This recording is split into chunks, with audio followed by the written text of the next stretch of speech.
Welcome to Cackling in the Void. Hi, Kaylee.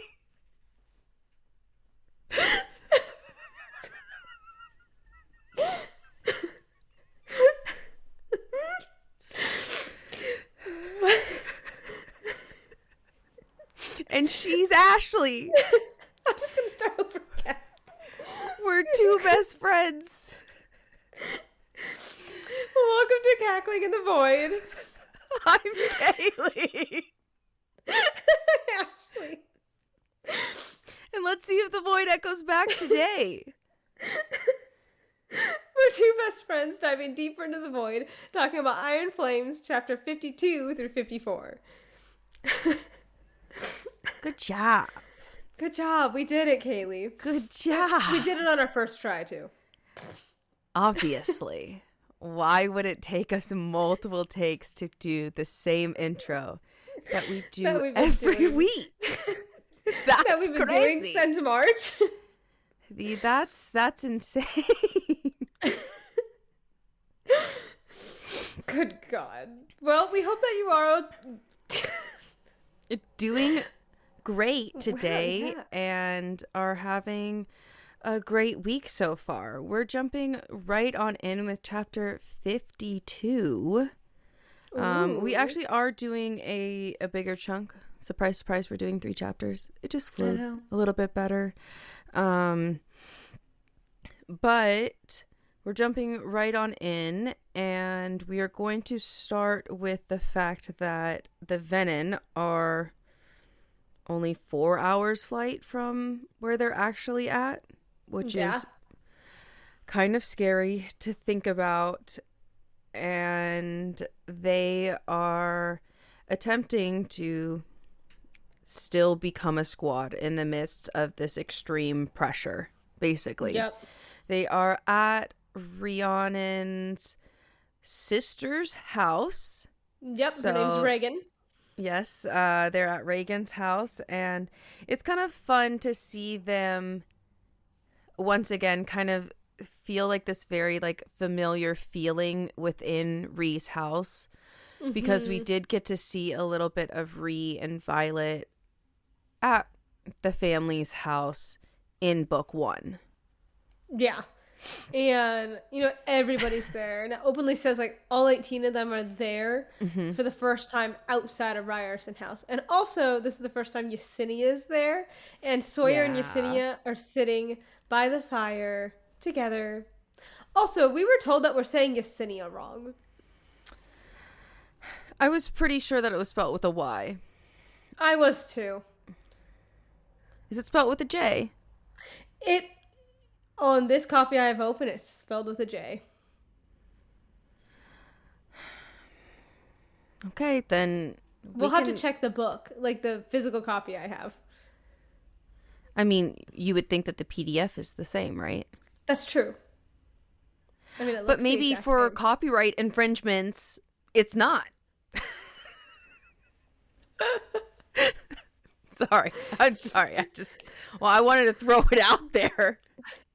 Because they were like, oh, it's Yesenia. But I swear the Audible book version says Yesenia. Maybe they just say it so fast that it kind of sounds similar. And our auditory processing did not pick it up. We're going to have to investigate. I'm going to call her Yesenia. Yeah. Until more people protest in the comments about, you know, me mispronouncing her name. But she's very cute. And the fact that her and Sawyer sit by the fire on a blanket together, it's very cute. So cute. I know. And it's so happy to see, like, he's learning sign language so he could talk with her. And, like, even though they, you know, can't communicate too well together yet, they still are sitting by the fire. And he's probably, like, the book. And they're probably reading a book together. But it's also, like, he can write notes. So it's like Well, yeah. I'm sure, like, they are still communicating in a certain way. Yeah. But I also think that just even him... exchanging notes or letters or whatever, and as well as then learning like an entirely new language is really nice. Oh, imagine if they kept like a journal of all their notes. Stop. That'd be so cute. It would be very sweet, and I would really like sweet. it. That'd be so sweet. And also, I don't know why It's this okay. popped into my brain really quick, but I remember. Do you remember when people were like, "Oh, we thought they just took like a vow of silence instead of her I being deaf?" remember you saying that, but I was like, And no, she is deaf, but it's my argument. My point of argument is Melgren is a scribe. yeah, He's but head there's of the scribe. there's a bunch of other scribes that speak. Oh, you know what I'm saying, but Melgren speaks, and he's head of the scribes. Yeah, but you could take a vow of silence in the middle of your priest/monkhoodism schooling seminary. Fuck yeah, that's what the word There you go. was. You got that. Okay. I'm so proud of you. The monks seminary. Is that, I don't know. It's okay. I don't know. The specific schooling for the monkitude of things. Oh, God. And then you can like make a vow of silence for a couple of years, and then once the time has elapsed, like you could speak again. That's true, but I believe she is deaf. But also, yes, because all signs point to that, because why would why would everybody else like talk around her and then be like, why is she not responding? And then Violet being like, I mean, I don't know, she's fucking deaf. Like, Yeah. she's deaf. Hello. She literally cannot hear you. And like, yeah, she can read lips like fine, but like she can't. There's a difference, obviously. Like, if you're far away and your mouth is obscured, I don't think she's going to be able to, unfortunately, read your lips. You know what I mean? Really, So, I thought she could see through like fabrics and stuff. it's crazy. You're right. She has x-ray vision. She does. It's scanned it now. Everybody. She does not. Just to let everybody know, it was a joke, just in case people get confused. But yes, they're all at outside of Ryerson House, and Ree is still the squad leader, and she like lays down the like rules, and she's like, we are no longer spilling blood on the mats. We're going to be studying together, eating together, doing classes together, mats together, climbing, and all of the things that they do. We're doing it together because we are not getting along. Yeah, but not only that is, I think that it takes a lot for anybody to be like, hey, we need to set aside our differences so that we can work as a unit, so that we can build everybody up, because if we are essentially divided, there is like nothing that can like progress forward, if that makes sense, Yeah. And it's also, it makes sense because they have been enemies for how long? Like, that's just what they grew up knowing. Exactly. And it is hard when things change so dramatically, but it is nice to see them outside of the house and like they're bonding, and it is something that they like, that they're like, hey, thank you for bringing us together. And all of the first years in their squads are like channeling in terms of like lesser magic and like really getting a grasp on that, but they have yet to manifest their signets. So they're all taking bets like by the like on a bench of like who's gonna get their signet first, and there's just like a lot more who's gonna be what, and... like there's just like a lot more like camaraderie happening, and Violet is kind of like joking around that like they're still like not necessarily like, oh, I'm sorry, who did you say like started that, or who thinks they're gonna win? And Imogen kind of just says it doesn't count. Like, first years don't count until after threshing, and Violet very much adopts that mindset and has still yet to be like, well, they haven't really, like, yes, they've passed threshing and they have their dragons, but they haven't manifested yet. So that is like a big part of what they think of being a full-fledged writer is, if that makes sense. Yep. And it's like, even Riddick's like, you need to get to know them, man. Like, they are people. Yeah, like they're actual people. Like, you could do that, you know. Yeah. And, you know, so they're all there because Violet is about to announce that they know how to raise the wards, but she has yet to tell Xaden, because Xaden, one, hasn't been there, and two, like, she wants to be able to give the Flyers an opportunity to know, because they are not going to be able to, they're most likely not going to be able to wield, and they're going to no longer have, like, their powers if they put up the ward and everything like that. And, you know, I almost said Sam. Kat is very upset about this. Yeah, I mean, of course she is, because she openly says, if my uncle knew, I don't think he would have sent us here. Yeah. You know. Yep. And, you know, if basically we knew that we were going to become powerless, why would we train with you guys, you know? Yeah, like, if we knew we were going to have a hand behind our back, that's not fair. Yeah. And she's like, I'm not going to lie to Xaden. Like, I'm going to have to tell him when she gets home, or when he gets home. And he's like, I think he'll listen to me. And Kat's like, you actually think he's going to listen to you? And Violet's like, no, but I think he's going to do what's in best of Tyrandor. Kaylee has thoughts. You could tell by her smile. It's just one of those things where Kaylee, and I have all of the thoughts, and I think I can have such a stoic face, but then I just smile and give it all away. I never said that I had an unreadable face. People that have met me and know me, they know that I am not great. I have a very expressive face. You do. And I think I do too. Great at hiding certain things, and when I have thoughts or feelings about it, most of the time it's pretty apparent that I have thoughts and feelings about certain things.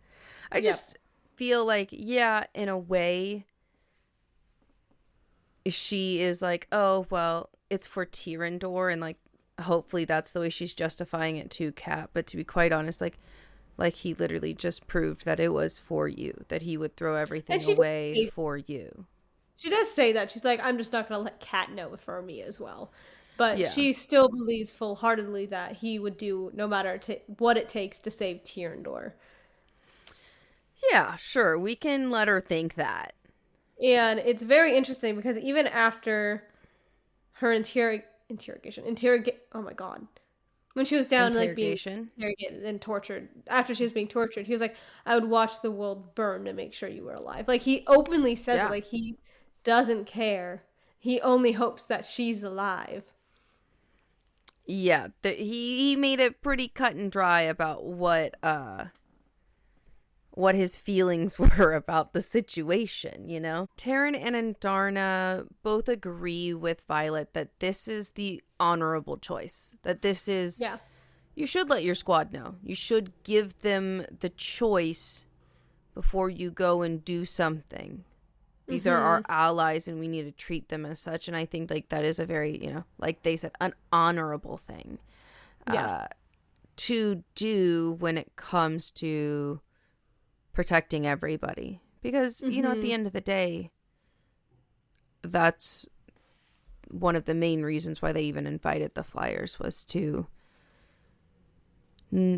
protect their people and to strengthen their numbers, and to in turn protect, you know, the Flyers people and do all of that. So they need to stick with their word in terms of things like that happening.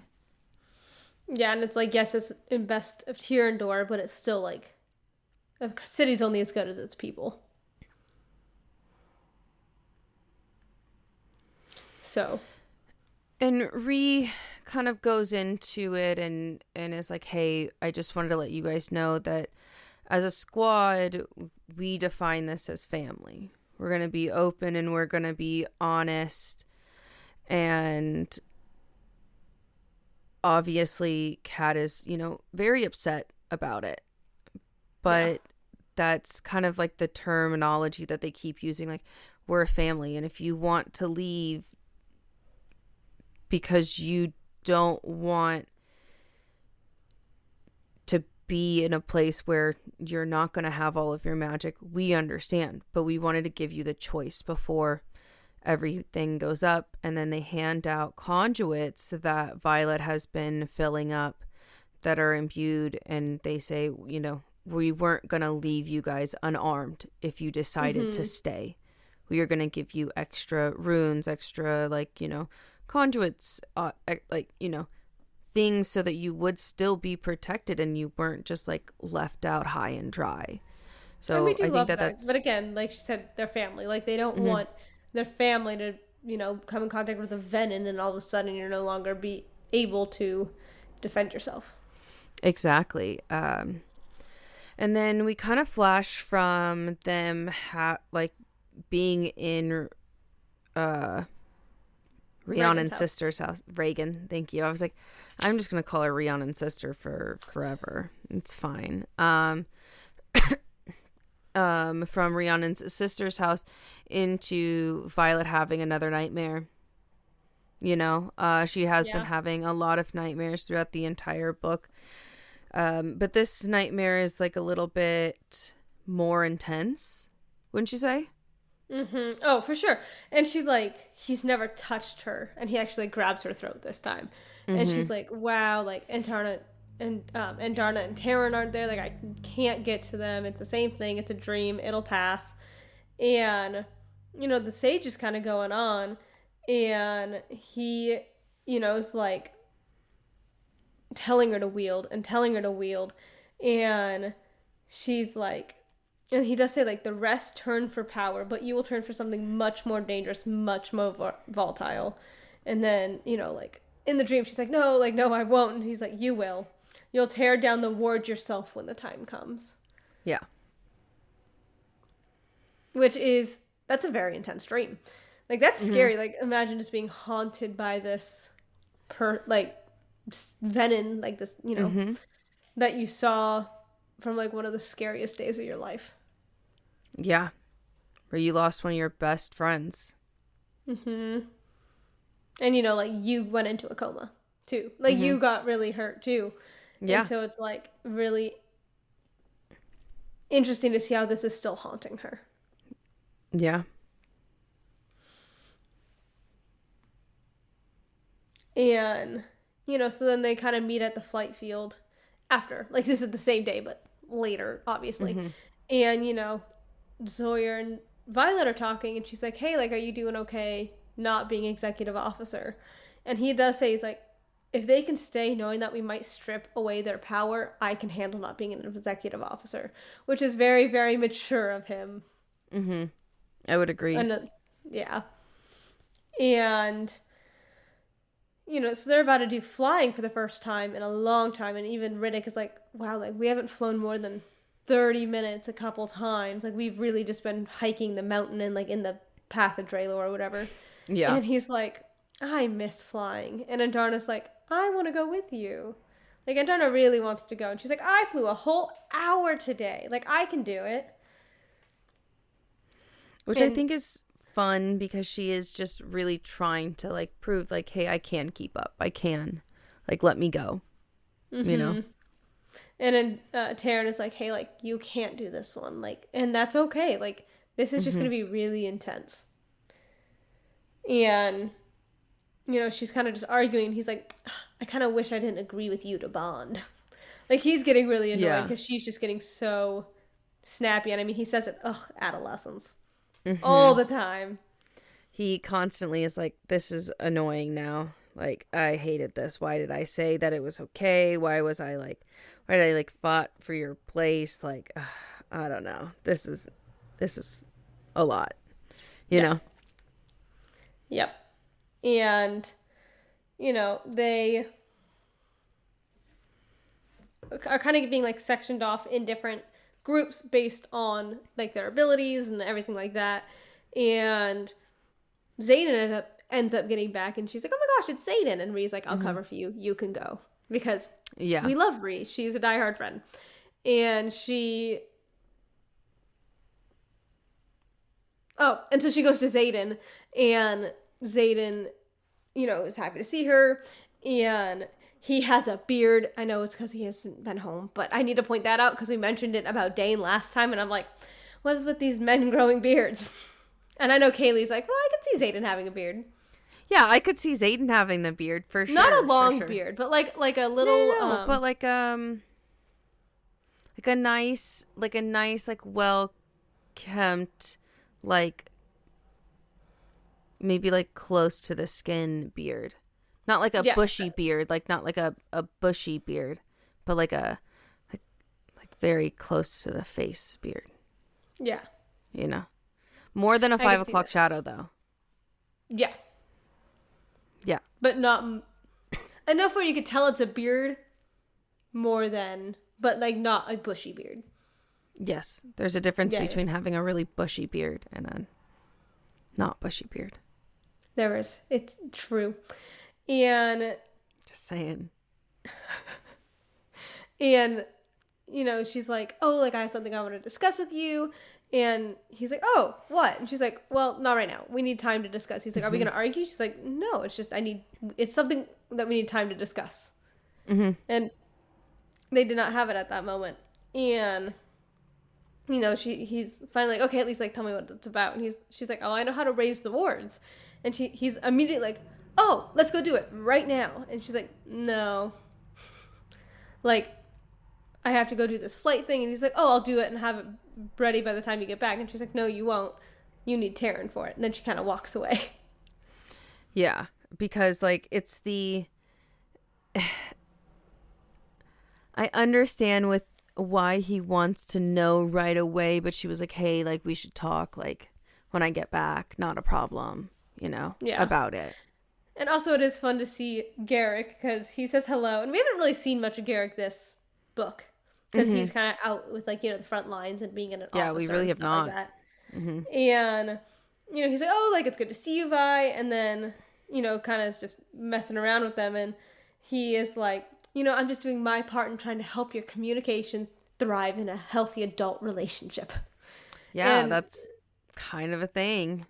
It's insane that your friends want you to talk to your partners and like be in a real relationship. Fucking shocking. Yeah.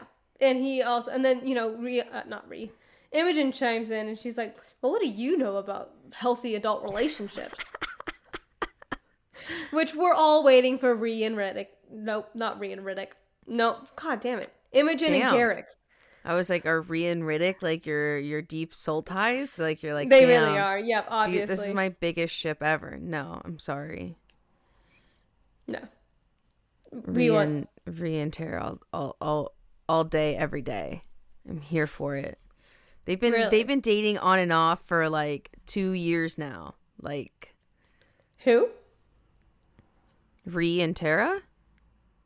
Oh, yes. It's so true. And we are here for it all the way. Yeah. I heard Rhea and Taryn, and I went, what? For sure. Definitely. Because I'm so sorry. I'm so sorry. That's why I was confused, Kaylee. I'm so sorry. I had like 6 different really, really bad jokes that I was going to say, and it's okay. Mm-hmm. You could be a mature adult. I don't know if she can. She wants to say them so badly. She has to cover her face because she can't say it, and she wants to so badly. She's dying inside. This is quite fun to watch, everybody. It's fine. I know exactly the joke you're going to make, too. But you can't. Yep. You can't, Kaylee. Because you're a mature adult. And you don't make jokes like that. Not anymore. Okay. And So that's kind of where the chapter ends, though. She's like, well, you need Taryn. We're here for Imogen and Garrick, and then Zeta needs Taryn to raise the wards. Kaylee's really dying.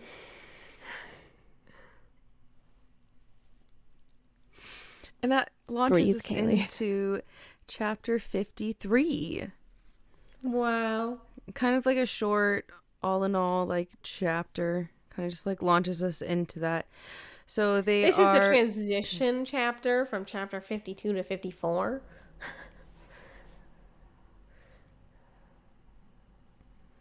I mean, I guess we could have said chapter 52 was the transition chapter between chapter 51 and chapter 53 if we wanted to, but we could just call it chapter 52. Just like we could call this one just chapter 53. It's insane. It's crazy. The way you said, like, oh, it's a crazy. short one setting things up. I was like, yeah, it's the transition chapter. I guess, but there's a lot of things that happen in this small little yes, I transition agree with chapter, that. and this chapter isn't nearly as short as I think the other one is. That's Like, true. we can't look at it on one scroll thing of your phone. You can't. It's at least 2. Yeah. So, I don't know what How she's dare I talking about. misinform? Chapter 53.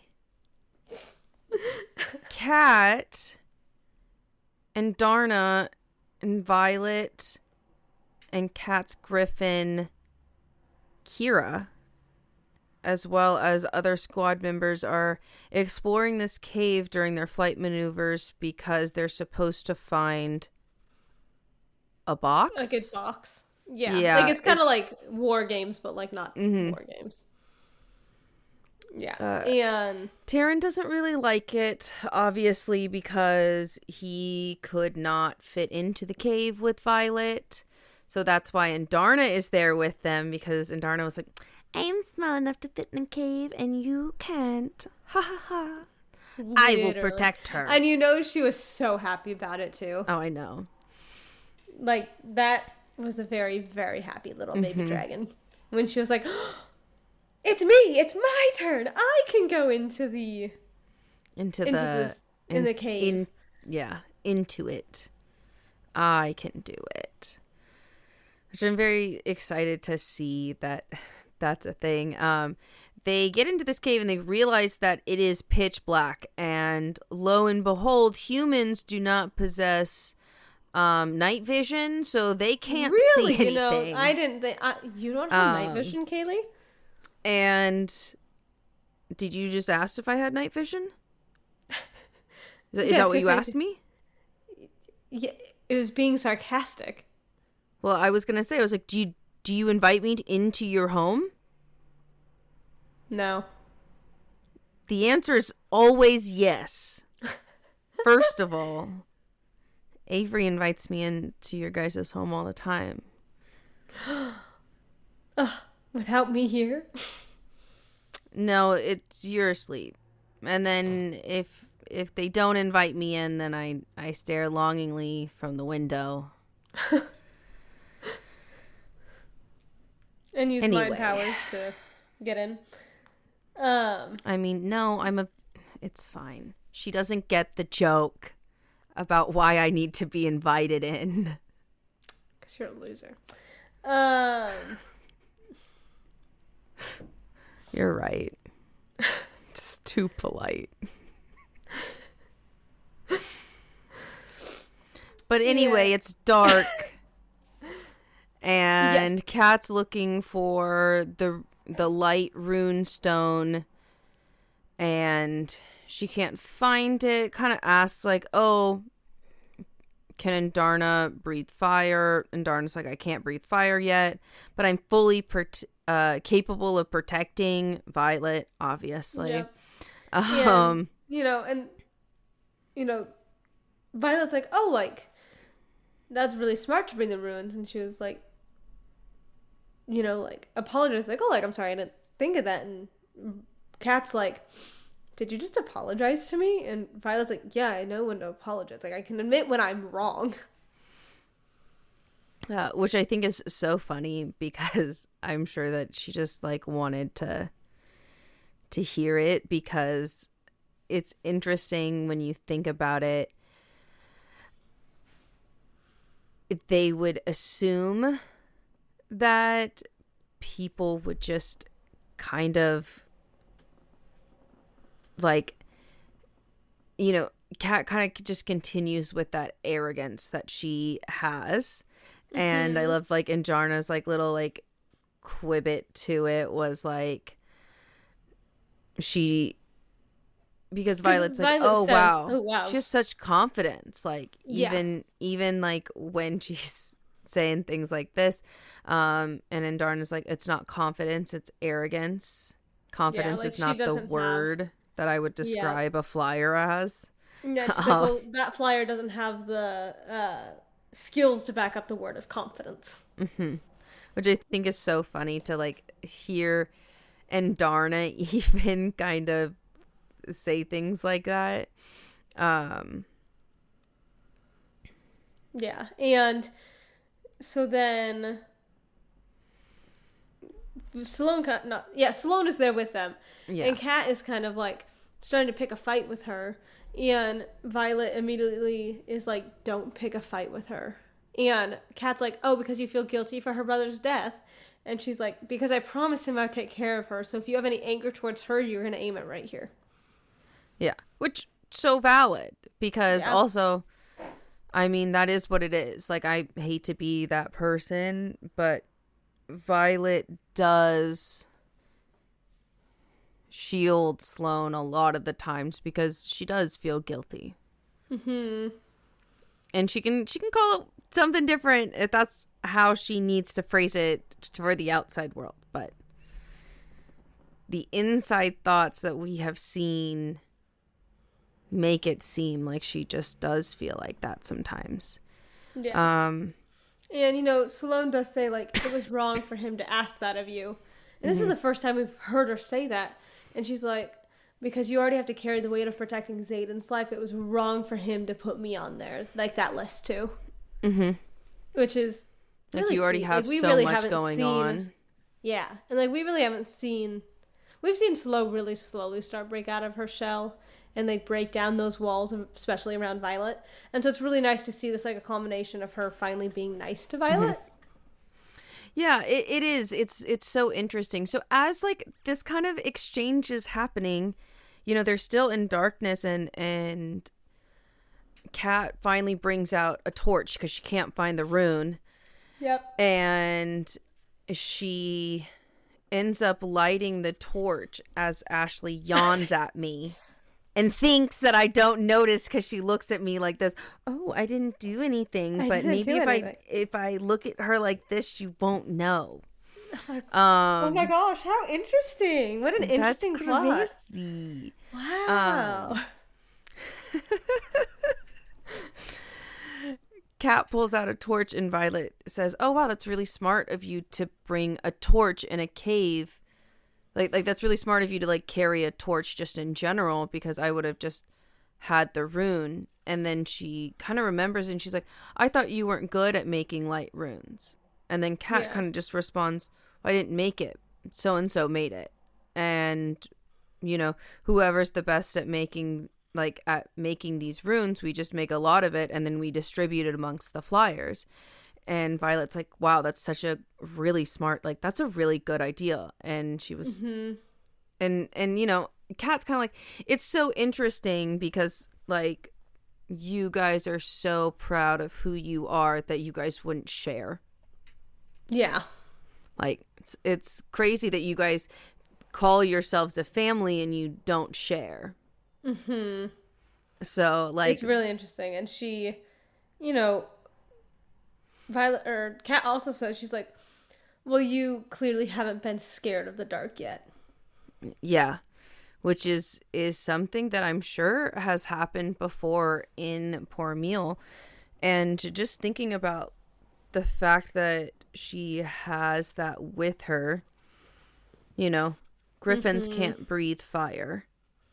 they, I don't think, produce their own light. Yes, they can use lesser magic to produce light, but that drains them and makes them like less aware, and so that would not necessarily be great when you're in a forest and you need to know what it was that snapped that twig behind you, you know? Is it a venom or is it an animal?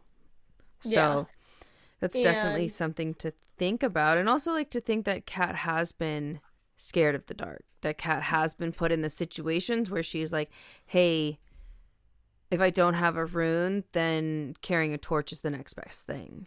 Yeah. And, you know, they're kind of going on, and Violet's like, well, I'm game to try if you are. And she's going to wield in the cave.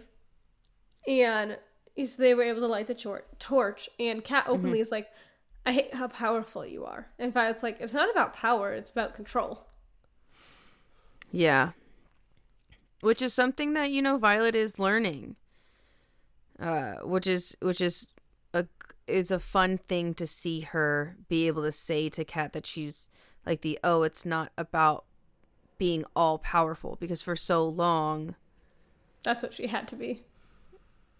Yeah, but that's not only that's what she framed it as. You know, she was like, this is just power, this is just wrath, this is just an explosion, you know, this is just destructive. And now that she's seeing it as control, as something like that, is just a fun thing to see. Watch her mature a little bit within these, like, the small, like, contextual things of these chapters. And Darna kind of just chimes in and says, it smells like it smells like something is coming. And Violet's like, is it a wyvern? And Darna does mention that it's not a wyvern, because wyverns smell like stolen magic. It smells like a dragon. And Violet mentions that, and Visya and Kat are pressing on, and Visya's like, come on, we got to get this box, because I want to get this passed so that I can fly to Navarre to convince my family to come back with me. And, you know, isn't that extremely dangerous? Like, that's so bold of you, considering the fact that you're a traitor to Navarre, and if you get caught, you're dead. And Visya's like, oh, well, luckily for me, they're on the border, so it shouldn't be that hard to get to them, to convince them to come over. And just Kat openly is like, you know, you have my respect for that. That's not an easy decision. That takes a lot of courage. It takes a lot of guts to do that. And all of a sudden, just as they're kind of having this conversation and they're rounding the corner, this full-blown orange dragon comes around the corner, and he's glaring at us with his one remaining eye. Oh my gosh, his one remaining eye? Violet screams for Taryn in her mind. She tries to grab Visya and Kat, but can only grab Kat as Visya swatted up against the wall by this dragon. And we come to find out, because she's yelling at Taryn in her mind, that Solus found them. Yeah. And she's saying, really, Solus found us, Solus found us. How it's described that, like, Visya, like, died. She's like, oh, like, it was a crack against the wall. I'm like, eek. Ow. That would hurt. And that leads us into chapter 54, which starts us off with Violet's like, I need to save Kat. She's the third in line. Like, if she doesn't make this, Zayn's not going to make, like, you know, like, she's like, I need to save her. But also, it's not even just that. She needs to save her. And Darna kind of comes and wraps herself around both of them. And she's like, hold your breath. And, like, Violet's just counting her heartbeats. She's like, 1, 2, and she makes it to 10. And then, you know, takes a nice deep breath in. But because if they breathed in while the fire was like, because it's hitting in Darna, and Violet's like, how is she going to survive this? And Taryn's like, she's fireproof. She's a dragon. I'm confused on why you're confused. Yeah. And it's okay. like, in the middle of like a panic like that, I guess I understand. So then because if they breathed in while there was fire like that, they would have like burned their lungs. Yeah, it's openly stated in the chapter that the fire is so hot that it would have singed their lungs from the inside. So That would like that's hurt. crazy to think that it's That that would hurt hot. so bad. And Kat is frantically like putting out the out the fire on her griffin's wings because they kind of caught on fire a little bit, which not great. That's not great. And Darna lunges at Solus to try to like keep him back and away from them for a little bit longer. And Taryn is in Violet's mind saying, "I'll be there in 3 minutes." And the thing is they openly say that we can last 3 minutes, but Taryn can't get through the face of the cavern, so he's going to have to find another way to get into the cave. Yeah, and so yes, he'll be at the cave in 3 minutes, but it's now he has to fly around and try to find a way in. That isn't that way because there's no way he would fit through.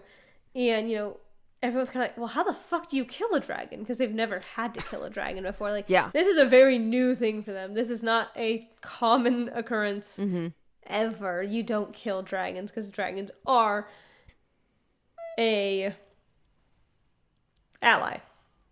Yes. In some terms of the word, most dragons are allies. So they would look at it like that. Yeah. And, Kat's over with Sloane, and Sloane's, like, holding on to her, making sure she's okay, and Kat's kind of like, dude, like, stop, let go of me, you're draining my power, like, what are you doing? Like, get away. And Kat pushes her away from her, and, Violet takes out daggers and starts throwing them at Solus. Thank you. I was like, Bane, nope. Cadet, nope. I literally went through like 4 names. I was like, and one of them wasn't even a name. And I was like, it's okay, Ashley. It's okay. Yes. Violet throws 2 daggers at Solus, and we know that one hits and one misses, which is like one of those things where you're like, oh man. Of course, Violet always wishes that like all of her daggers always hit, but then she sees an opening where Sloane and Kat can get away and says, you guys need to run now. Kat and Sloane mount Kira, and they kind of like get quote unquote a little out of the way, I guess, out of Violet's sight enough for her not to notice them, but she realizes that in this like kerfuffle that the conduit got broken, and so that also is stressing Violet out, and she's trying to think about a way that she can somehow put the shards of this conduit either on or attached to Solus somehow. And she's like, I don't have time to strap them to like my daggers and throw it at them. But as she's like trying to gather her thoughts and like think about this, she kind of sees from like the corner of her eye that like Kat is still there. She's racking a bow, readying to shoot arrows during like this time that Violet is needing to literally gather herself from what's going on. Solus ends up blasting another wall of fire, and luckily he just blasts the wall in front of him because Violet's dagger hit, which ends up blinding him. So we do find out that it strikes Solus's second and one remaining eye. Yeah, like he's missing the other eye, so how? Yeah, and now he is blind. And she finds like kind of this opening, and she takes the shards of the dagger and like runs at Solus and slides underneath him, and then kind of like jabs the conduit shards like into the like underneath his scales and things like that in his armpit area.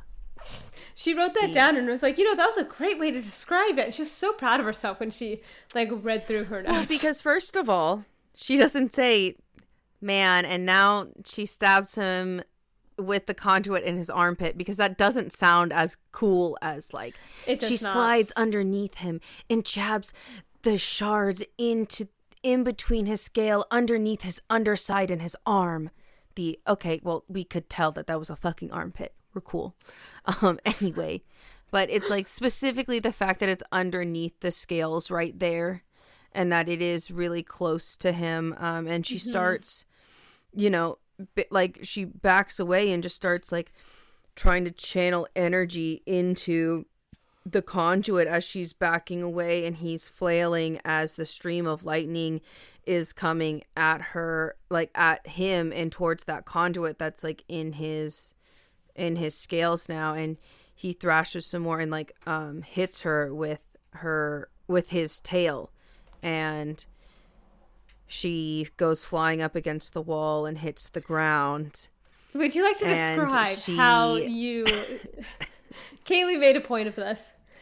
No, it just seemed silly why she couldn't describe it like that. Like we would have gotten the idea that all of her bones were crunching, regardless of the way that she described this. Oh, I'm sorry. She just nearly cracked her fucking head open on the ground. God damn it. It's not broken, though.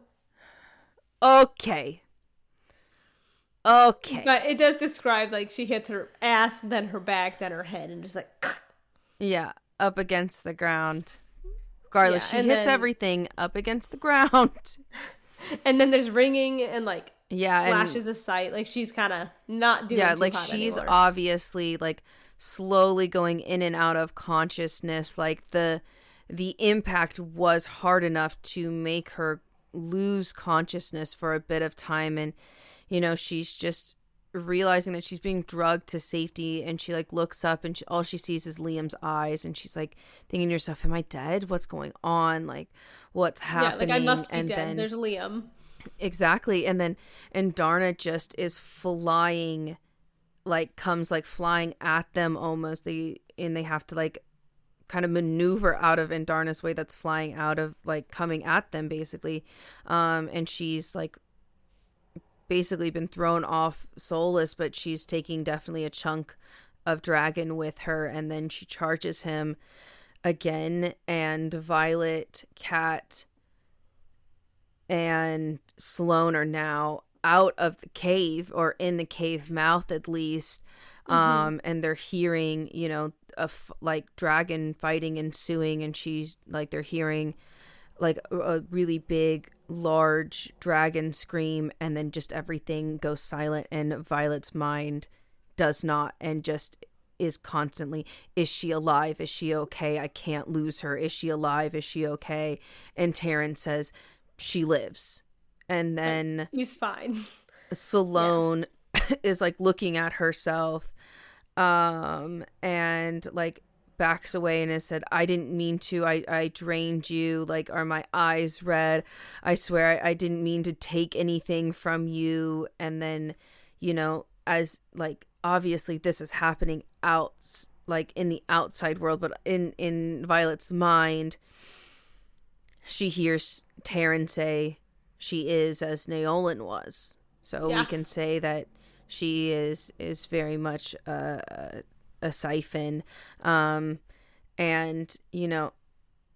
they're still trying to figure out whether or not, like, we know that Indarna's alive, but like what's going on. And Indarna comes out of the cave very clear that she killed Soulless, and Indarna's and Violet's mind just is like pride and like worry, like, oh, like, I'm so proud of you, like, I'm proud you made it out, like, good on you. And like, also, like, that was a hard fight, good on you, kid, like, you did good.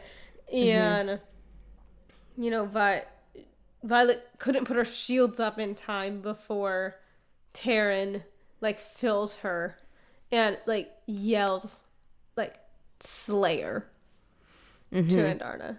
Like, well, it just says that he yells like Slayer. It's not directed at her or anybody. It just says that it fills her up. So I just want to be very like candid about it. Thank you. about what specifically is going on in the scene because, I think that that's really important. And it does feel, I know you and I were talking about this, where it's like, ooh, how interesting. Like if you saw someone kill, like if you're in a battle and you saw your friend kill something, like kill someone that's an enemy, because Solus was an enemy on the battlefield, you wouldn't go, murderer! Yeah, so we can already like take an assumption like that's also like a very odd thing to say right then. Also, it's like also odd for oh, Taryn, I feel like. is that like a nickname that Taryn gave to Solus? Is that like what does that mean in terms of like what's going on there?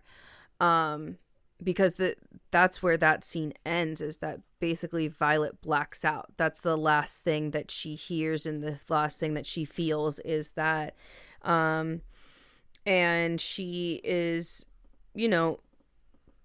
being brought mended. back and being mended, and Kat's in the room, and Xaden barges in and is like, first of all, like, oh my god, are you okay? And then stops and is very much taken aback that Kat was even there. Yeah, and she's like, well, she saved my life. The least I could do is make sure she's okay. Like, I can go get her help. Which, Yeah, I mean, and I guess that's the bar. yeah, but also very fair. Like, they both saved each other, and that's the least they could do is make sure everybody was fixed and mended. And then she's like, all right, cool. So thank you. And then leaves really awkwardly. So awkwardly. And, Xaden's like, Sigale sold me. And Violet's like, well, you were in a meeting and I didn't want to bother you. And that was a loud sigh. No, because it's just like the way like she says that, like, oh, you were in a meeting and I didn't want to bother you. And if you want to fight about the wards, we can do that, but fine. But I don't want to fight, I'm not going to argue about me fighting my way out of a cave. And he kisses her and is just like, you're alive. Yeah. That's what my heart tells me. And then he's just like, I just don't understand why you would save her. She's like, I'm confused about why you're mad at me saving Kat. She's in the line of succession, and like it makes sense why I would save her. And then he just is like, it doesn't make sense why you would save her though. And then she just is like, well, it's regardless of who she is or what her namesake was, if she was a part of my squad, I would have saved her blindly regardless. Yeah, and I think she also she would have saved anybody blindly. Yeah, like regardless of their bloodline. And Xaden is just like, Violet, you're being selfish and you're being reckless.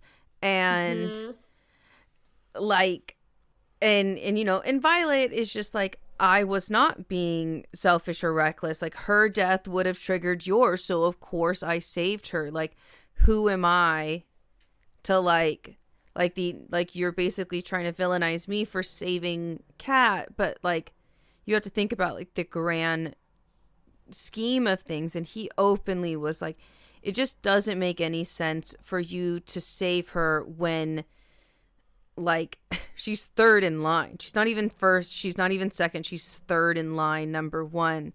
But then not only that, is he keeps saying like, you hate her, like, and like you still like refuse to do other, like, you like still refuse to put up the wards just to save her power, but like you're willing to save her, but like it's just all around like slightly confusing. And Xaden is like, hey, listen, like I will take responsibility. If she dies, I will take whatever like consequence it is. If she dies on my watch, I will take that, because that's my responsibility. That's not yours, Violet, and you can't take that from me.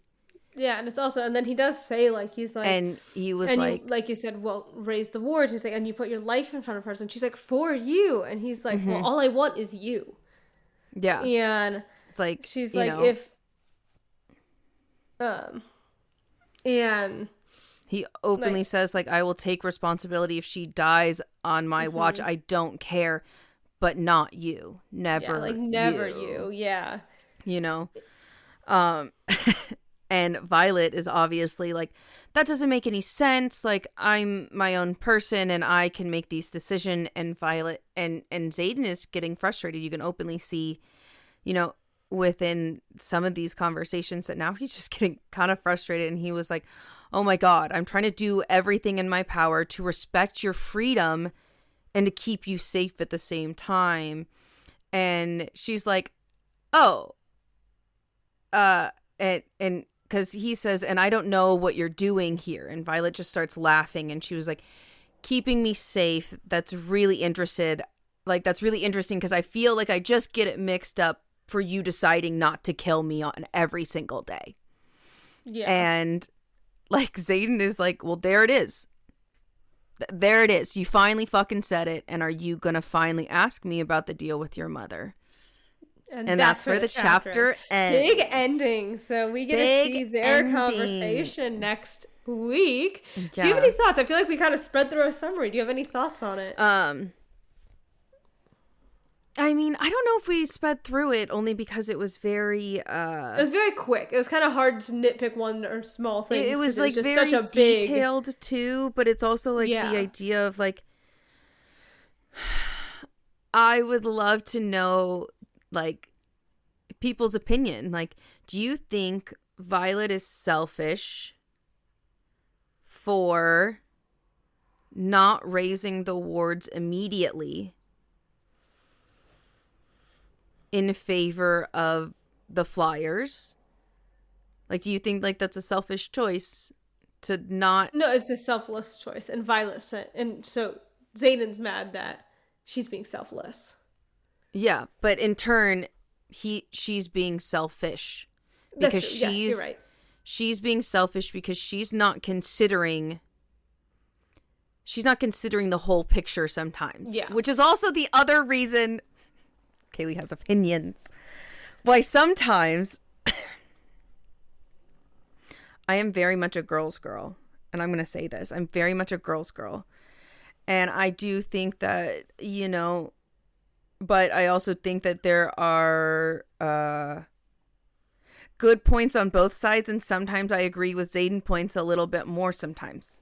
Just because they come from an extreme point of logic. Yeah. And it is one of those things to like think about.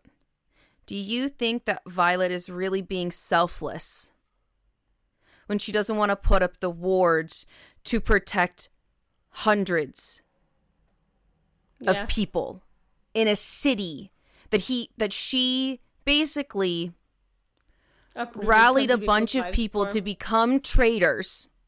Yeah.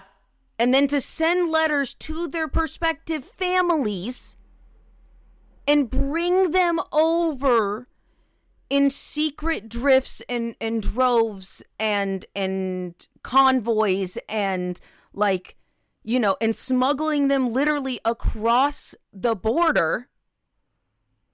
Yeah. And you're going to tell me that you're so selfless because you don't want to put up the wards anymore to protect literally everybody there because you think that it's unfair that the girl that you supposedly fucking hate doesn't have as much magic as she did before. Yeah. So that's why I'm like, this is a bit of an issue, this is where I am like, he does make good points because when you say it like that, it literally makes no rational sense. Yeah, no, it doesn't. Why she's not putting up the wards right now. Like, it makes, and that's why I'm like, yeah, sometimes I feel like Xaden has good points because he rationally thinks about it. But then also like another thing that I feel like we might need to hold until spoilers because Kaylee's just going to keep going. But me and Ashley kind of talked about it, about how I think there are certain points of Violet's anxious attachment style that manifests with her acting in a way that does not consider her partner's feelings. Yes. Which is why when he says, that's it. There it is. Because he knew that there was something all along that was making her upset. Because he asks her, hey, are you doing okay? All the fucking time. It's fine. All the time. All the time. And she just says, oh, yeah, it's fine. Like, we finally got, like, one conversation, like, last time that it was, like, they could talk about. Like, they're like, hey, man, I'm not fine. Yeah. And it's like finally. Because he's been asking you every single time, hey, are you okay? Is everything fine? And you're like, it's fine. Yeah. And it's very Openly. clearly And has she's not been like, fine. I don't need to ask about the deal because we should be fine now, right? Like, you know, he says he loves me and that should be enough. And it's like, you could still ask about it. That's okay. Because clearly it's not enough. It's not. And it's like, you can't. You could still love somebody, have them love you, and still be frustrated with them. Like, that is a possibility. And it's still okay for you to be like, oh, like, I want to know about this thing. How did all of this come into play? I am confused because it, like, do you really love me, or are you confusing this with the deal? Yeah.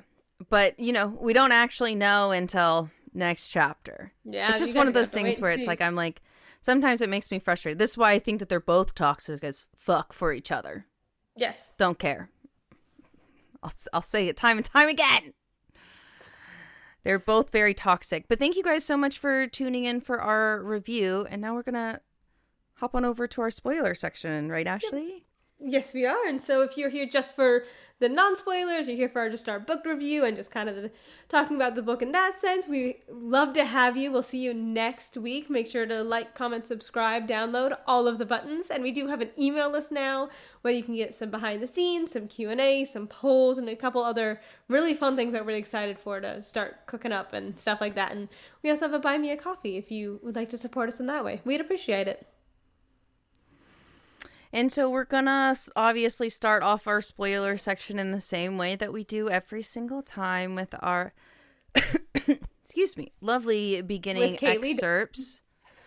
With Kaylee dying, it is now a one-act show. And thank you. No problem. And so we... No, I'm dying. And so the first chapter is 52, and so the beginning excerpt is, the breath of life is of the six, and the one combined, and set the stone ablaze in an iron flame. The Journal of the War of Lucerys, translated by cadets Violet and Dane. Yeah. So this is at the point where they're figuring out, they don't know 100% yet, but they're really starting to piece together that not Violet or Jaden, and Darna, or at least there is its seventh breed. They're starting to kind of put the pieces together that there's a seventh breed. I don't know what I just said. I apologize. I don't know what you said either. Different names, and none of them were correct, and that's okay. So they're now just starting to figure out about the Irids, kind of. Let me, beep, beep, boop, beep, beep, boop, beep, beep, beep, boop. Ashley, now translated into English, what I think she's trying to say is, it's interesting that we're seeing this beginning excerpt now written from Dane and Violet's translations of Warwick's journal, of them translating what he wrote, and now finding out that, oh, maybe there's this seventh breed of dragon, or there's this seven, I'm going to say animal, quote unquote, entity. That's what I'm going to call it. Dragon is an animal entity, out there that we may not have known, or we didn't realize was a thing, Yeah. So I think that-that's what Ashley meant. You are correct. Maybe. And they're starting to figure that out. Fuck and yeah. Good job, Kaylee. And the second one is sorry. Really coming from California.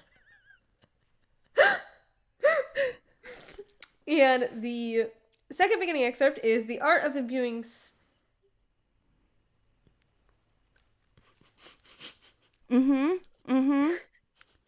It's okay. The art of imbuing comes naturally to only a handful of signets, and automatically only to one, the siphon. Mm. I thought that said the art of imbuing cones. And I'm like, the fuck? Why would there... See, Got it. that's really interesting to note that, I mean, I guess like that makes, I guess that's why it makes sense why Violet in the library asked Dane if he even knew how to do it, because it doesn't come naturally for other signets except for one. Mm-hmm. Which is really interesting that you can not only can siphon magic from, people or things around us, like kind of like how we see when Sloane's signet manifests, that she kind of siphons power off of both Cat and Violet. Yeah. But that they are natural imbuers and can imbue this, like, just objects. Yep. Runes. And it's also, like it runes seems to be you need like, to imbue. Daggers you need to imbue. Aloe yep. you need to imbue. Like, yep. And it also this could seems be really interesting that Dane also seems to have a signet that makes it easier to imbue. Because it says only a handful of... It comes very naturally to only a handful of signets, but one only automatically, which is the siphon. And it seems like it came really naturally to Dane. I don't know. Because Dane has, Dane's a third year now, so he's been doing this for 2 more years than Violet. Violet just started learning how to imbue, like, whatever. That's true. Into the conduit. That's true. That's true. So it is. That's why I'm like, I don't know. Actually, I don't know. Signets that handful would be. I feel like Violet's is because it's just lightning. Duh. It's pure power. But I do wonder what other. But also, like, we know signets. that, like, for instance, Brennan can imbue. We know that Mira knows how to do it. We know that multiple people on the council know how to do it. We know that Xaden knows how to do it. And these are all people that have vastly different signets. So I want to know when a it list says, of signets, because I'm losing track of what type of signets there are.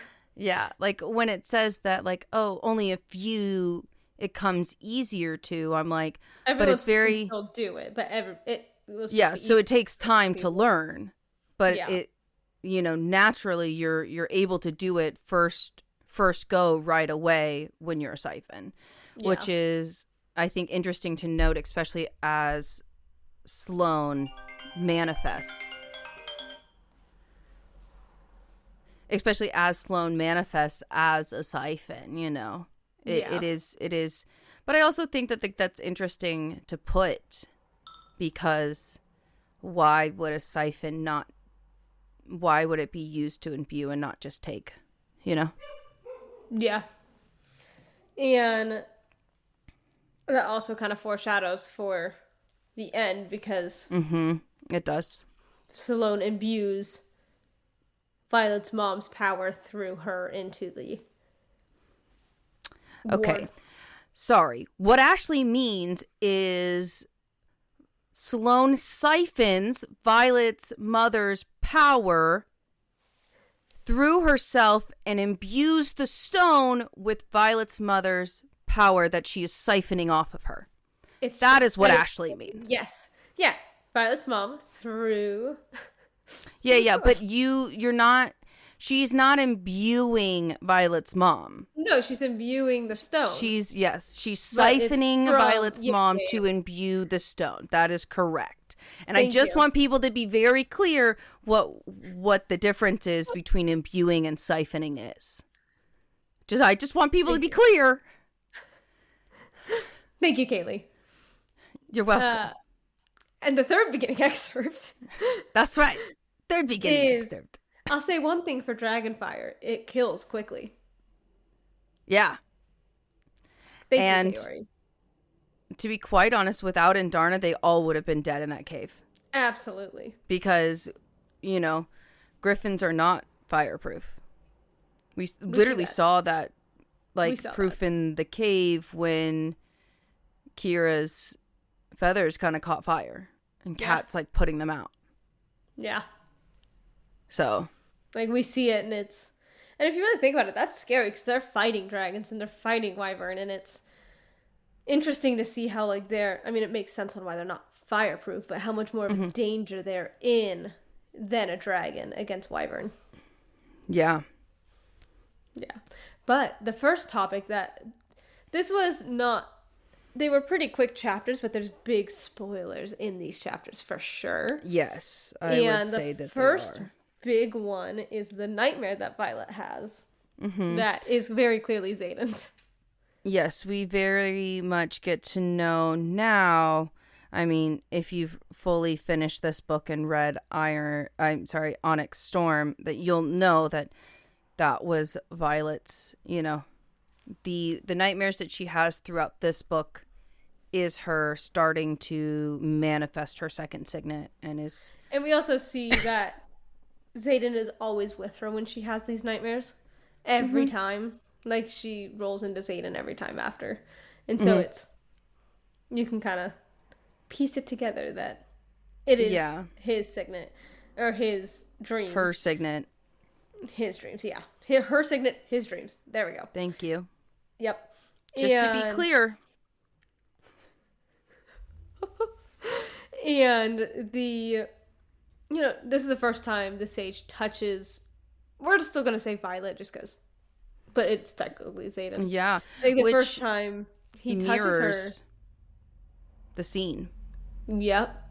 That he describes. And it's also really interesting. We haven't seen this yet where he's like, oh, and you're going to tear down the wards when you need. Like, when the time is right, you'll tear down the wards. Which we haven't seen that yet. No, we haven't, because the sage does say, and you'll tear down the wards that you've created. And we know that by the end of this book, we know that the wards at Bethgaiath fall. Yep. And they put the wards back up around Bethgaiath and not Eratia. Yeah. And that was not Xaden's choice. Yeah, it was. Because she asked, she's like, do you want me to put them here or in Tyrandor? And she's like, and he said, wherever you are at now. Yeah, and she's like, but your people, like, you need to think about your people. And he's like, I don't care about my people, you're here. Yeah. Which is where I know I've said it, and I know you've said it, where it's Violet and Xaden have such different goals and, like, such different viewpoints on how this is going to go. Yeah. And, like, Xaden would burn Tyrandor to save her, whereas I don't think Violet could burn Tyrandor to find Xaden. No, we'll have to see. I don't think she can. Book. I don't think so. But either, I was like, you never know. Supposedly, she can do that only in her dreams, though. I just think it's a lame signet. I can't hold it in anymore. I do. I think that it is. I'm sorry. I've read a lot of high fantasy books. A lot of really fucking sick fantasy books. And you know what the most cop-out fucking power is? This. It really is. It really, really is. Because you're essentially useless until you yourself fall asleep and incept people's dreams. And now they're like, but she's going to be able to do it while she's awake and in their real life, like as if it was a daydream. But their consciousness is going to be still supposed to be so left open in the middle of fucking battle? I'm sorry. That doesn't make any sense to me. That literally makes no sense that you're going to be like, I'm going to incept this me. This is Kaylee's really mad about this. I've been mad about this. And it's okay. I'm going to stop myself because we're just going to go on a long rant about how much I hate the power. And, you know, when it happens in Onyx, when she finally fucking figures it out, I will still be mad. That would be a really hard one to figure out. If, like, you don't see it, like, looks down and doesn't see, because she hasn't seen his arms in the dream yet. So I feel like this would be a really hard one to figure out, because dreams can be literally fucking whatever random bullshit that you brain kind of conjures. So, like, figuring this out would be really hard. No, I'm not saying that it's, like, not, like, oh, it's like not difficult. Like I'm not saying that, oh wow, she should have figured out sooner that she could walk through people's dreams. I'm just saying that I think that it's dumb that that's the power that she was chosen. Like, nah, this bitch can fucking throw lightning, and you were just like, you know what really goes well with lightning? You know what I like? Sleep. You're just not, I mean, like, that's so valuable. What are you gonna fucking do in the middle of your dream? Just your body's like, lightning. Like, no, bitch, you're gonna have to be fucking awake and like coherent to be part of these battles. And you cannot incept somebody in this fucking daydream that they're supposedly having in the midst of the chaotic battle, like literally this chaotic war that is happening. That's not gonna happen. It's fine. Damn it, the dumb, like, you're gonna throw lightning. I'm just saying. It's okay. We're gonna have to see how it plays out, Kaylee. We'll see. It really bothers me. Zayden does say it's the like most deadly type of intrinsic. Yeah, for sure. Because if you like, I mean, sure, let's go with that. Because obviously dream rules apply. So if you died in your dream, then you died in real life. Like, that's the biggest. What? I can't. I don't think the fact that you don't know that is like that is a saying that people say. No, I know like that's specifically a thing. about. But it's baffling every time I hear it. No, I've heard. No, it is because literally, if that is what Zayden says, I am gonna quit. I don't care. I will not. I'm gonna say people don't have their shields up in their sleep, and so she can go get whatever the fuck information she wants, and they would never know. But not here's that the thing: kill people in her sleep. is that would like be weird? That would be so shitty. If she's like, I could just kill people in my sleep. Ding, ding, ding. I think that's the dumbest thing I've ever heard.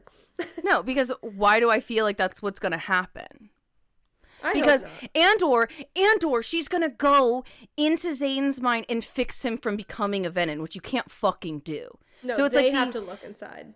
So it's like the no. Or just kill him. Once again, I am gonna say that this idea that we can like what this is the other reason why it makes me so upset, because all I think of is Rick and Morty when they incept Mr. Butterfields to give him an A on Morty's math test. And this is why I am mad. Because I just think of, like, all of them being like, hey, you know, like, you can't die in somebody else's dream or you're gonna die in real life, you know? And they go further and further and deeper and it's like deeper into, like, a dream state of this thing. And then you also see it again in, like, the parallel universe thing. It's fine. It's okay. Ashley doesn't necessarily understand all the reference I'm making right now. I get it. It's cool. It's whatever. But that's why I am specifically upset, because I think that it's lame. And it's like okay, cool, like Inception existed. Yeah, it came out in like what, 2004? Were you born? Yes. Like when did you watch that movie in theaters? That's what. No. That's what I should have been seen the movie. asking. No, I have not. Thank you, because it came out probably really early. It's fine. It's okay. We don't need to focus on that. But all I'm saying is that, listen, I get that movie was like a really like big pinnacle of like a lot of like early millennial lives and things like that. But it wasn't that cool of a movie. And it's not that cool of a fucking power. Got it. It's I was like, fine. I needed to jog my memory. Got it. Cool. Yep. See, it's really like I'm still upset. I'm still upset that that's her power, because yes, we can clearly see that from all of the foreshadowing that it is going to be Zayden, and like if you really like look real hard about it, you'll see. Yeah. I think actually both me and Ashley called before like the ending scene, or she had already finished the book before I did or something. Yeah, because I waited to start Onyx for you. I finished. Yeah, and I this think book. I called like right before he turned, and I was just like, yeah, he's gonna turn. Yeah, And it's if very that's obvious. not him, I'm gonna claw my eyes out because that's crazy. That's like it has to be him because you know as we were pretty the much caught up at the foreshadowing end though, so we were kind of like talking about it as it was goes happening. up. I'm just like, yeah, no. But it really pisses me off that her second signet is dream walking or whatever the fuck she wants to call it. It's a bullshit powder. I hate it. I hate it so much. It really irks me in all sense of the form. Just because I'm like, you could have done so many things that would have just... It's okay. It's fine. It's fine. It's cool. Well, I'm gonna let it go. It's cool. You got it's fine. This. It's whatever.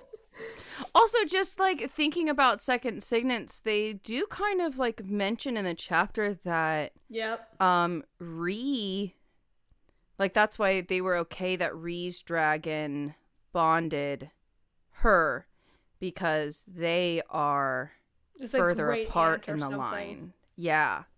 Yeah, but then they were like, oh, like, are you gonna get a second signet, Violet? Mm-hmm. And like, oh, like that's why all the marked ones do, or like a lot of the marked ones do, because like they are in a direct line. And well, they don't know. Well, they don't know that yet. Specifically. Right. But they do say like, oh, like that's why, like if they're this in a is direct literally line. just this is the setup to find out that you could even have a second signet without going mad. Yeah. Because like the way that they set it up in the chapter is very much like, no, people don't have second signets because they literally go crazy. Yeah, it's either you have a second signet or you go mad. Like it's both. And you know, that and Violet kind of puts it together. I think it's like if you manifest a second signet, most likely you are to go mad. It's not you get a second signet or you go mad. It's not vice versa. You go mad. You get a second signet and you most likely will go mad because they can't control the power and how much that comes like with that. Yeah. And things like that. You know, Violet kind of puts it together. She's like, oh, because Xaden's grandfather bonded Sigale or grandmother or something. And so she kind of puts it together that he has a second signet. She's like, well, that means like that he has, like, she doesn't say that he has one, but like, well, that means, you know, and kind of gets she doesn't really like, she doesn't, once again, she does not put it together in these chapters, but she puts it together later on in this chapter, very much foreshadows that that's what she's gonna do. And like that's like the train of thought. The thought has been incepted. Haha, did you guys get it? Did you guys get what I did? Wow, how funny, Kaylee. Ha ha ha ha ha ha ha. Hate it. It's fucking dumb. You know, and the other thing is, like, we kind of mentioned it a little bit in the non-spoiler, but Andarna killing Solus and how, like, Terran's reaction specifically was really interesting, and how he just, like, was like Slayer. Like, you could just tell it's like oh my god, like, get away from me. Like, you are now going to be exiled from, like, Dragonkind. See, that's the thing is, I don't think it's like, ew, oh my god, get away from me. In terms of the sense of him saying that, and the idea of the mix of pride and worry, I think that it wasn't, ew, oh my god, ew, get away from me, you're a murderer. It's the, I'll never be able to prevent you from this. That's true. The, I'm scared because I don't know what the Empyrean is going to do. The, this should have been me. The idea of because Terran says it in the next chapters that we haven't gotten to, in quotes. You know, like they say that Andarna had to sit trial with the Empyrean for multiple days. Yeah. Like, this is a big thing. And Terran openly says that, and because Violet's like, oh, what's going on? And Terran says, it's a matter of Dragonkind. You shouldn't concern yourself. But he says, that should have been me. I should have been the one to kill him because it was my right and my place. Yeah. And so it's like I don't think it's an ew, get away from me. I think that it's like what have you done almost. Yeah. Like I can't prevent what's going to happen. I have no control.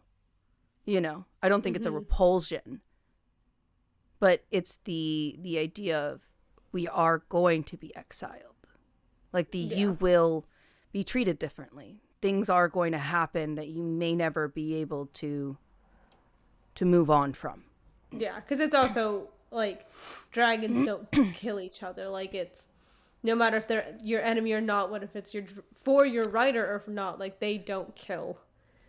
Like they're. I know. So I would like to, I guess like address that because I don't think that it's like we don't kill even if like there are like our enemy. Like I think that they could kill an enemy, but I don't think that they kill dragons from like the same hatching ground or like the same like realm or like the same like Imperium, you know? Yeah. Like something like that. But I don't like, you know, it is stated, Taryn does state like, oh, like, you know, it's kind of a rule that we shouldn't really kill each other. Just kind of like cadets within their squads are like, it's a rule like, hey, bro, maybe we shouldn't slaughter each other. Yeah. So kind of like along the same lines. Yeah. That's what I'm thinking that it is because she doesn't make it any more specific. Yeah. You know, because like in my mind, I guess I'm confused because they do say that there were like dragons on either side before. Like they mention them in the journals. Yeah. Let's see. Because now I'm curious. Which, you know, is like one of those things where it's like but also like the fact that was the only thing he could say afterwards is like, fuck. Yeah. It's a lot. And then just for like that to be just so overpowering because it's also like the idea of like, you know, Taryn made multiple threats to Solas's life throughout the entire book. Yeah. You come near her, I will slaughter you. He openly says, I will gut your human and eat him and burn him alive in my stomach, and then I will slaughter you. Yeah. Like he's like, I will slaughter your human and then I will literally like, because I just remembered like him being like, I will slaughter you, which that's not like a, hey bro, like you come at my human again, I'm definitely gonna kill you. Like, no, he made it a like, very big point apparent to say, this is how it's gonna be and it's gonna be fucking ugly if you if you push this. Yeah, and right. You know, that's true. We haven't seen Solas since what's his face died. Yeah. And like since he like ran because we know that Taryn lost him in the cliffs. You know? Mm-hmm. Taryn openly is like, "Oh, like I didn't kill him, like he got away, like I lost him in the cliffs." And so now we know where he's been for however many months that it's been.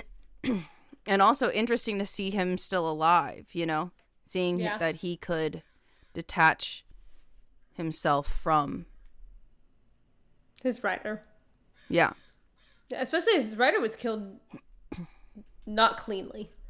No. You know, like it's interesting in how some dragons can live through it, some can't. The bonds between humans and dragons are very interesting. Yeah, it's unfortunate that she doesn't really go deeply into it yet. We're hoping we never know. We might get more. We might get more. I want to know why dragons chose to bond in the first place. I mean, Taryn kind of mentions it in Onyx that they bonded humans because they had the same goals as the dragons You're before right. That's them, true. and they could be used as a pawn. Yeah. He very blatantly says it like that. You guys were just a means to an end. Yeah. So, So we'll see how that kind of continues plays through out. the big battle. Yeah, that's a big thing. Big thing. Yeah, but we set up in these chapters that Sloane is a siphon. We set up in these chapters that,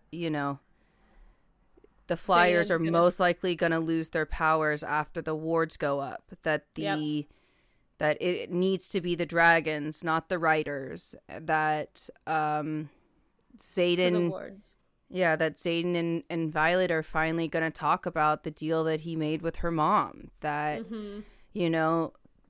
that there's even talks about second signets now, because this is the first time from the first and second book that even a second signet was mentioned. Yep. So. Yep.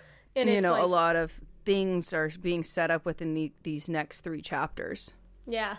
And we're getting into the last, it's speeding up and it's snowballing huge. So it's really fun to see how it's really starting to speed up.